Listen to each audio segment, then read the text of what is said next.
So, gaya po ng buhay ko dati nung wala sa Panginoon, wala po akong direksyon, hindi ko po alam kung ano ang patutunguhan ko, mga kapatid. Praise God, napakagulo po ng buhay ko. Pero mula nung tumanggap sa Panginoon at naglingkod ng tuloy-tuloy, nandun po yung direksyon ng Diyos, mga kapatid. Nagkaroon po ng direksyon ng aking buhay at nagamit po ng tama yung buhay na ito. Nagamit ng tama, mga kapatid. Sapagkat bawat isa sa atin, mga kapatid, meron tayong layunin. Merong layunin na inilagay ang Panginoon sa buhay natin. Hindi ka nag-exist sa mundong ito na walang layunin ng Diyos sa iyo. Yung pagkakasilang mo sa mundong ito, kapatid, amen, katunayan po na niloob yan ng Diyos sapagkat may plano ang Panginoon sa iyo. Everybody say amen. Amen. Praise God. Tayong lahat ay mayroong plano ang Diyos, mga kapatid. At dito po, mga kapatid, ang salitang divine direction, it is the specific step God is leading us to accomplish our purpose in life. Ito po yung maglilid, mga kapatid, sa atin. Para yung layunin ng Diyos sa buhay natin, mga kapatid, ay ma-accomplish po natin. Natin magsabi, praise the Lord. Praise the Lord. Yung bang pagharap mo sa Panginoon, masasabi mo, Lord, ang buhay ko po ay hindi nasayang.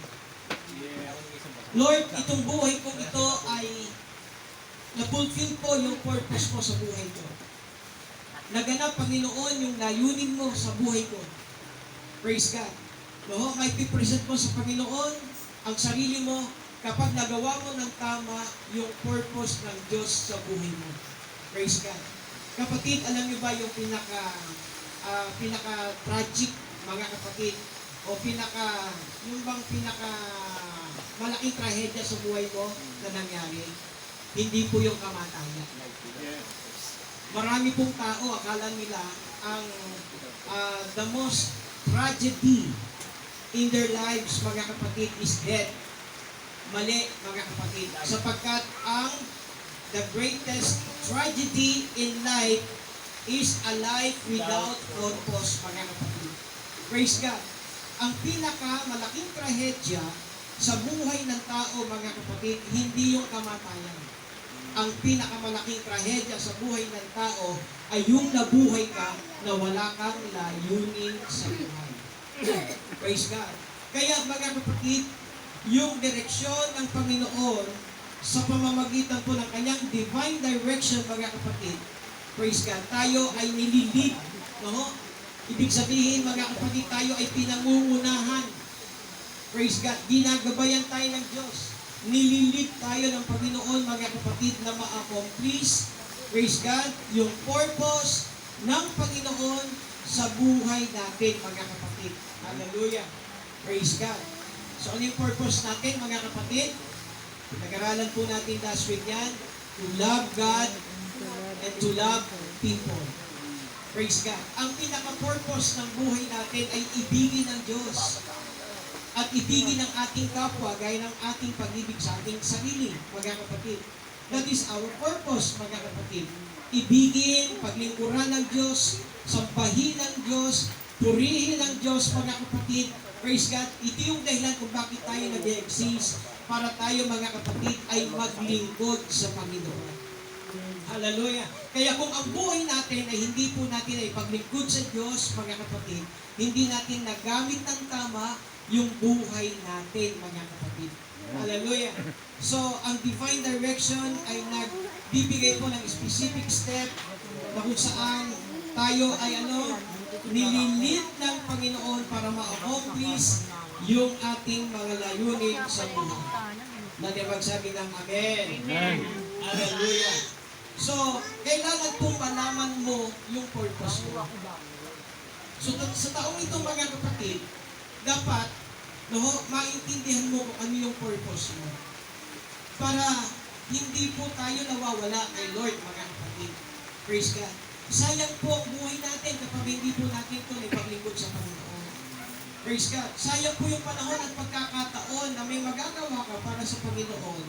Praise God. At para sa kanyang kalooban, mga kapatid, Amen. Kung tayo po, mga kapatid, na intindihan natin kung ano po yung purpose ng buhay na ito at kung paano natin ito mai-deliver ng maayos, mga kapatid. Praise God. Yung paglilingkod po ba natin, maayos, mga kapatid. Yung po bang pagsamba at paglilingkod sa Panginoon, tuloy-tuloy po ba, mga kapatid? Dapat tuloy-tuloy tayo. Praise God. So kahit nasa pandemic tayo, mga kapatid, hindi po nagputol, mga kapatid, yung pagsamba at pagpupuri sa Panginoon. Alam niyo bakit? Kasi meron tayong live streaming. Na po, praise God. Kaya hindi po nawala, mga kapatid, yung paglilingkod natin sa Panginoon, mga kapatid. Praise God. Hindi katulad ng iba, nawala po yung gawain, mga kapatid, nawala na rin sila. Praise God. Dapat hindi, mga kapatid. Dapat tuloy-tuloy. Pati magsabing tuloy-tuloy. Tuloy-tuloy. Hallelujah. Sino po gustong tuloy-tuloy na blessing ni Lord? Gusto natin ng tuloy-tuloy na blessing, di ba, mga kapatid? Praise God. Gusto ni Lord, tuloy-tuloy din po yung paglilingkod sa Kanya. Dapat dire-diretso tayo, mga kapatid. Di ba, kapag tayo naglingkod na sa Panginoon, dapat wag na natin babalikan yung nakaraan, yung nasa likuran, mga kapatid. Dapat magtuloy-tuloy tayo. Praise God. Dapat hindi po tayo nawawala, mga kapatid, sa Panginoon. Natin magsabing praise the Lord. Amen. Ito pong mga halimbawa ng mga taong ito, na kanina ay nabanggit natin na si Noah ay nakatanggap po siya ng instruction sa ating Panginoon, mga kapatid. Amen. Ginight po siya, mga kapatid, ng Panginoon kung ano kanyang gagawin. Sabi doon, gumawa ka ng isang sasakyang kahoy ng goper. Ito yung kanina, tanong ni Father ni Father kung anong klaseng kahoy. Sabi, mga kapatid, sa Genesis, yung kahoy na ipinapagawa ay kahoy na gopher, mga kapatid. Praise God. So, gagawa ka ng mga silid sa sasakyan at iyong sisiksikan sa loob at labas ng sahig. Amen. So, ito pong taong ito, mga kapatid, tumanggap po siya, mga kapatid, ng direksyon mula sa Diyos, mga kapatid. Para hindi po siya makasama doon po sa paglipon, mga kapatid, siya ay tumanggap ng direksyon mula sa ating Panginoon, mga kapatid. So, kailangan din po tayo, tayo po ay kinakailangan na tumanggap din po ng alin? Ng direction mula sa Panginoon para tayo, mga kapatid, sa ating pong paglilingkod, yung kaligtasan po natin ay hindi mawala, bagkus ito ay mananatili sa ating mga kapatid. Amen. Paano po kung itong si Noah ay hindi nakatanggap ng direksyon mula sa Panginoon? Praise God. So, ang mangyayari po, makakasama siya sa kapahamakan at kaparusahan. Praise God. So, tayo po, mga kapatid, binibigyan po tayo ng direction ng Panginoon. Nang sabi nga doon, mga kapatid, dapat magtiwala ka sa Kanya. Trust in the Lord. Magtiwala ka sa Kanya ng buong puso. At sa pagtitiwala sa Diyos, mga kapatid, dapat huwag tayong manalig sa ating sariling karunungan, sa sarili nating kakayanan, sa sarili nating kaalaman. Dapat nakadepende tayo, mga kapatid, sa Panginoon. Praise God. So, mga kapatid, itong si Noah ay sumunod sa instruction ng Panginoon. Ano man yung ipinag-utos ng Panginoon, mga kapatid, yun po yung kanyang ginawa. Praise God.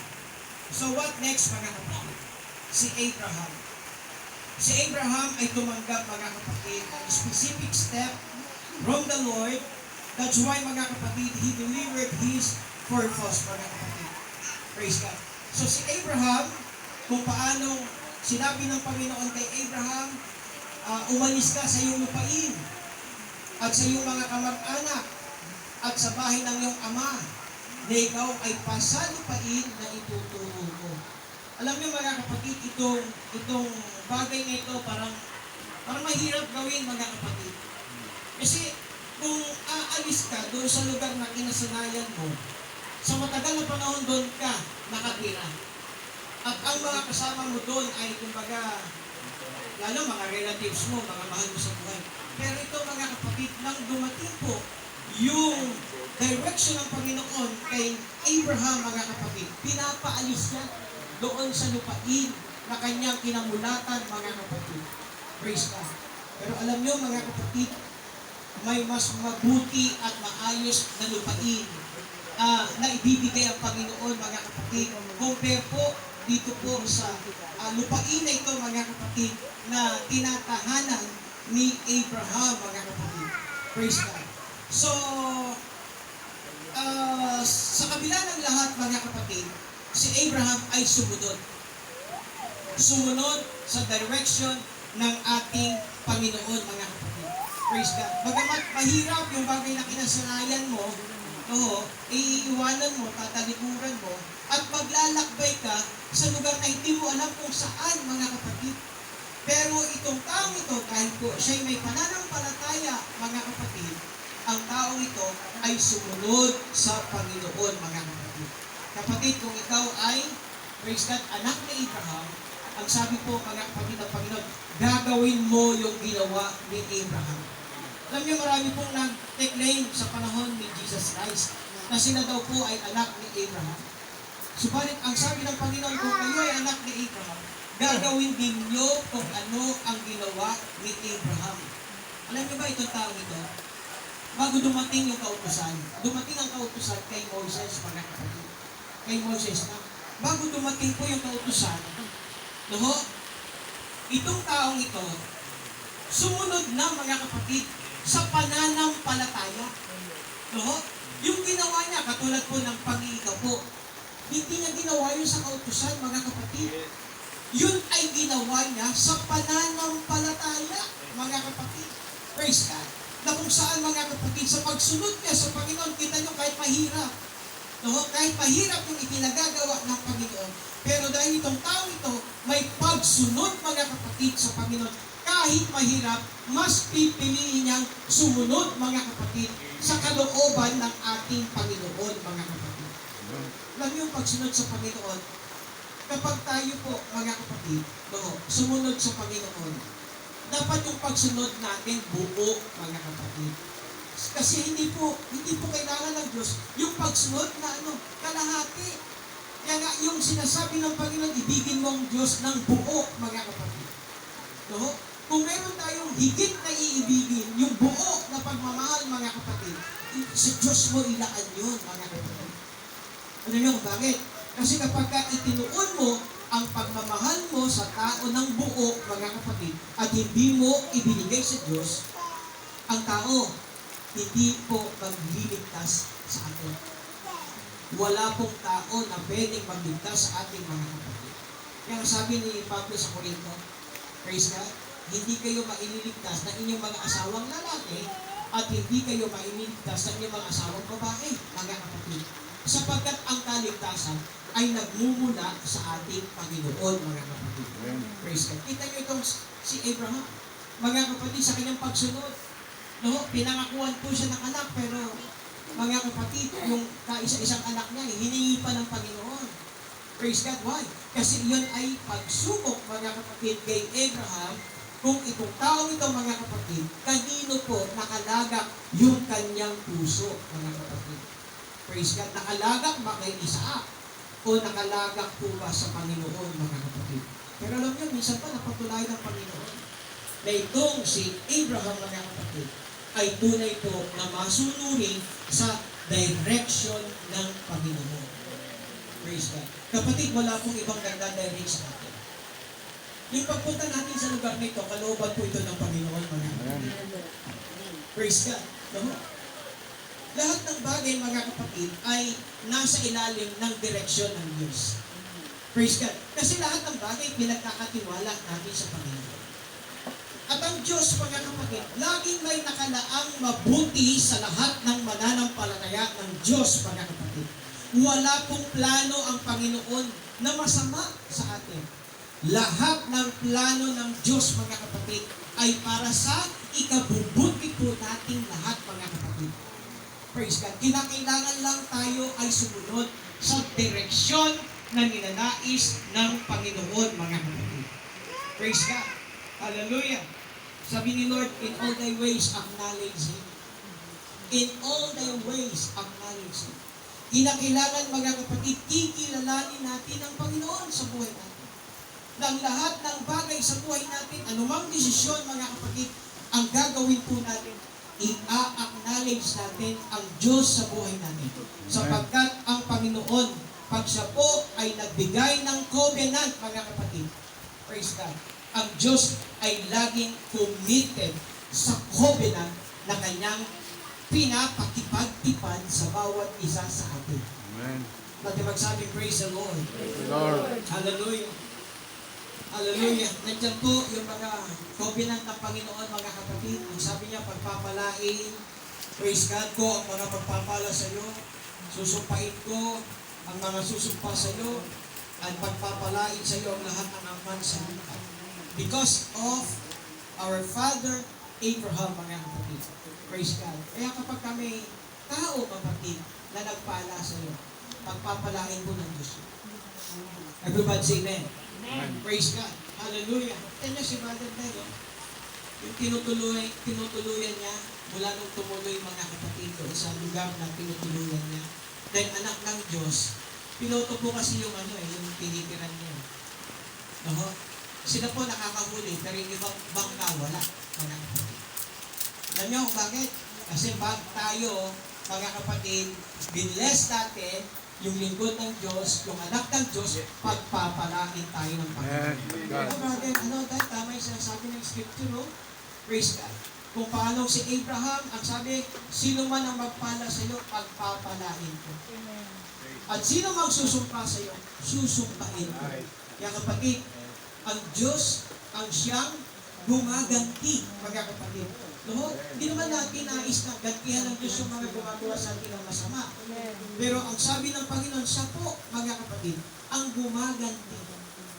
Praise God. Sa mga taong gumagawa ng mabuti, sa mga anak ng Diyos, pagpapalain ng Panginoon. Natin magsabi, praise the Lord. And then, what next, mga kapatid? Praise God. Itong si Isaac, ay tumanggap ng specific direction from God to stay in ER. So, dito sa lugar na ito, mga kapatid, ang sabi ng Panginoon, ito yung safe na lugar para po kay Isaac. At ang sabi, mga kapatid, dahil sumunod sa direction ang Panginoon ng itong kapatid natin ito, si Isaac, nag-stay po siya doon sa lugar na ito.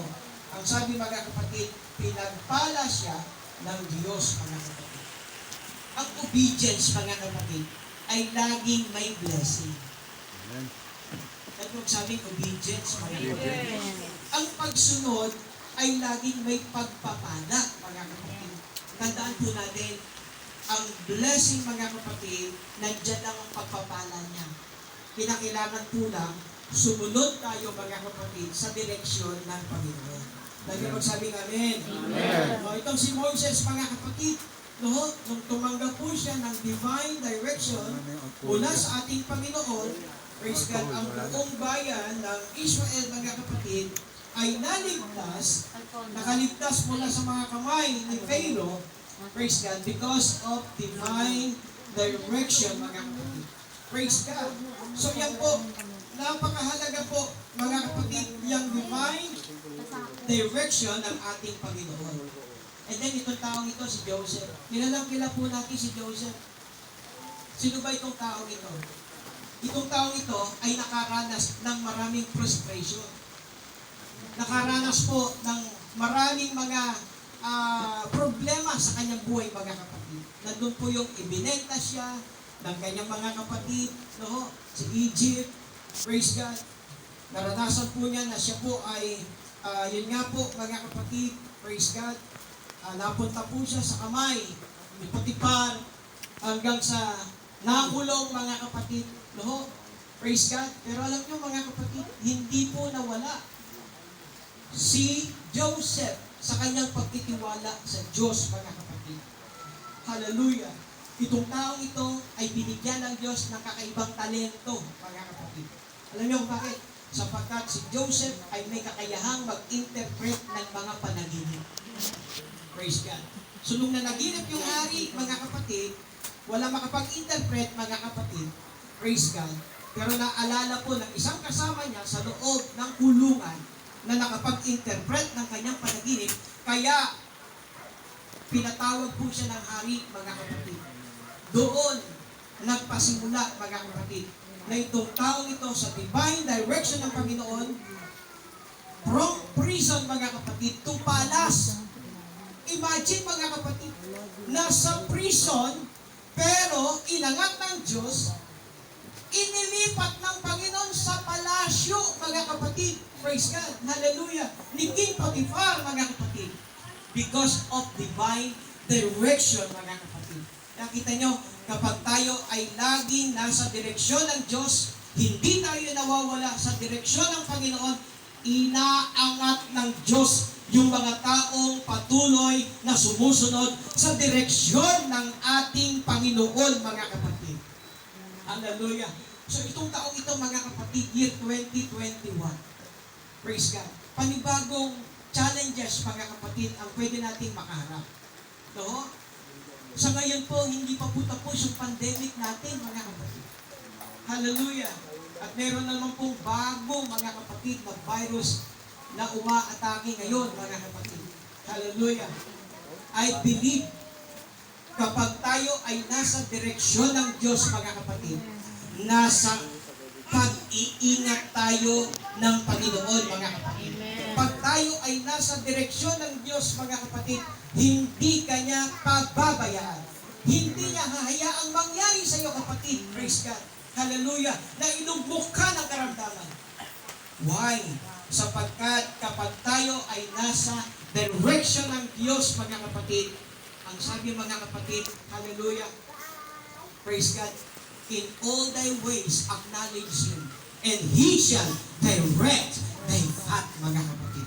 Ibig sabihin, iingatan tayo ng Diyos, mga kapatid. Dahil may Diyos na nagdadirect sa buhay natin. Pag sinabing nagdadirect, iyan po yung naglilid, mga kapatid. Parang ganito yan. Parang tayo po yung mga artista ni Lord, mga kapatid. Ang director po natin ay ang Diyos. No?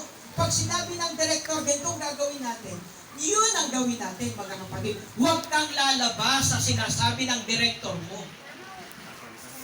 Pati huwag sabi, praise the Lord. Praise the Lord. Praise God. Ang bawat script ng buhay natin, mga kapatid, ay dapat nakabase doon sa sinasabi ng Biblia. Ano bang script mo? Ano bang script na ginagamit mo? Ano bang aklat na kung saan ginagamit ng bawat isa sa ating mga kapatid, na dyan po tayo umaakto, namumuhay, mga kapatid, ayon sa script na yan. Kapatid, ang Biblia, ang salita ng Diyos, yan po ang pinaka-script ng Panginoon ng bawat isa sa atin na nararapat na sumunod tayo sa direktor, mga kapatid, ng ating buhay na walang iba kundi ang ating Diyos na manlilikha, mga kapatid. Natin magsabi, praise the Lord. Praise the Lord. Praise God.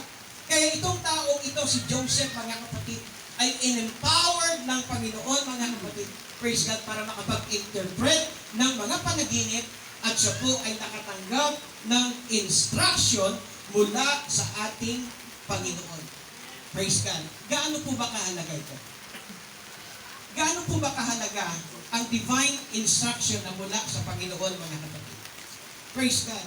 Gaano ba kahalaga? Ang sabi dito, mga kapatid, vision without direction will end in frustration.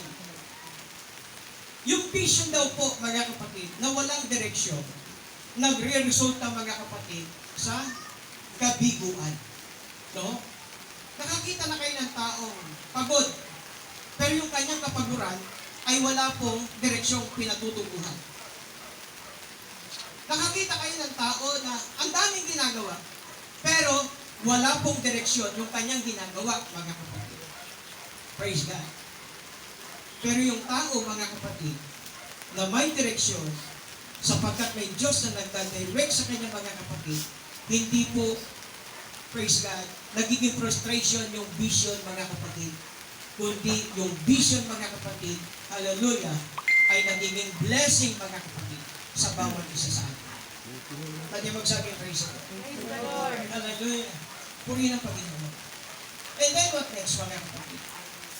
Sabi ng Ecclesiastes, chapter 10, verse 15, Ang gawa ng mga mangmang ay nagpapayamot sa bawat isa sa kanila sapagkat hindi niya nalalaman kung paanong pagparoon sa kanya. Ano ibig sabihin ng talatang ito, mga kapatid? Yun daw mangmang kapag gumawa, no? Ang sabi yung kanyang gawa ay nagpapayamot. Ano ibig sabihin nun? Vision without direction, it will end to prostration. Nakakayamot, mga kapatid. Bakit? Praise God. Kasi yung kanyang ginagawa, wala po siyang matapos, mga kapatid. Hindi po nagkakaroon ng resulta yung kanyang ginagawa. Praise God. Kaya ang nangyayari, mga kapatid, instead na matutuwa, magagala, nayayamot. Bakit? Kasi nga, mangmang. No? Yung taong mangmang, dahil nga mangmang, hindi alam kung anong ginagawa. Everybody say amen. Pero yung taong pantas, no? Yung taong pantas, dahil alam po yung kanyang ginagawa, no? Mayroon pong resulta, may magandang resulta, yung kanyang ginagawa. Kasi, pantas. Ibig sabihin, alam niya yung bagay kanyang ginagawa, mga kapatid. Dati magsabi, praise the Lord. Praise the Lord. Amen. So yan po, mga kapatid, praise God. And then, mga kapatid, sa direction ng Panginoon, what God has commanded, God is committed. Ano man daw po yung bagay na inuutos ng Panginoon sa atin, meron pong commitment si Lord, mga kapatid, na tayo, mga kapatid, ay kanyang gagabayan. Amen. Ano ang bagay na ipinag-uutos ng Panginoon, mga kapatid? Nandun po yung paggabay ng Panginoon. Kay Noah, ginabayan niya si Noah, inutusan niya gumawa ng ark, mga kapatid. Ginaid niya kung paano, mga kapatid, kung anong klaseng kahoy. Praise God. Hallelujah. At ilan po yung mga kwarto na pwedeng paglagyan doon, mga kapatid, na kanyang ilalagay ng mga hayop. Praise God. Hallelujah. So naroon ang Diyos, mga kapatid, kapag tayo ay sumunod sa kanyang covenant, mga kapatid, hindi tayo iiwan ng Panginoon. Amen. Alam niyo ba yung Great Commission? Yung Great Commission ni Lord, mga kapatid, Great Commission is God's covenant. Ito po ay covenant ng Panginoon. And what God has commanded, God is committed, mga kapatid. Ano sabi niya? No? Lahat ng sasampalataya ay mabautismuhan at tuturuang maging mga alagad.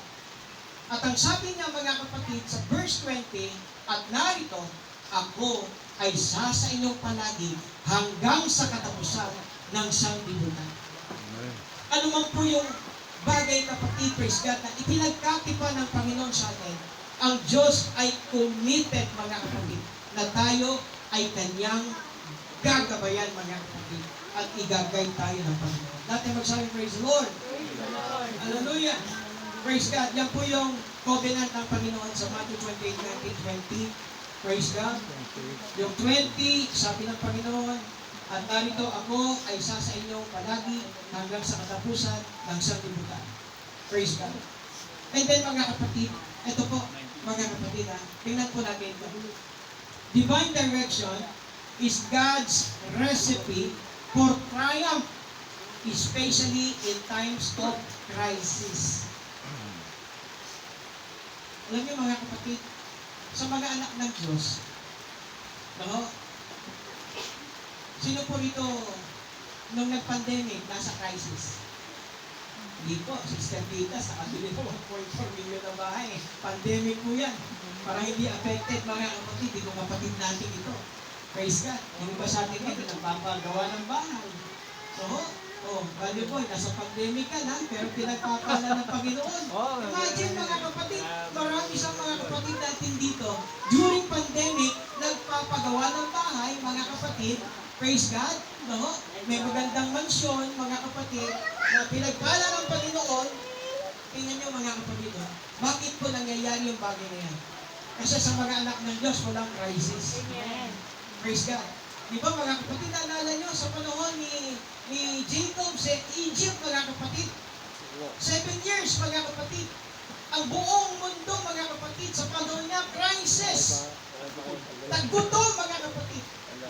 Pero kung saan naroon ang anak ng Diyos, mga kapatid, because of God's direction, mga kapatid, hallelujah, walang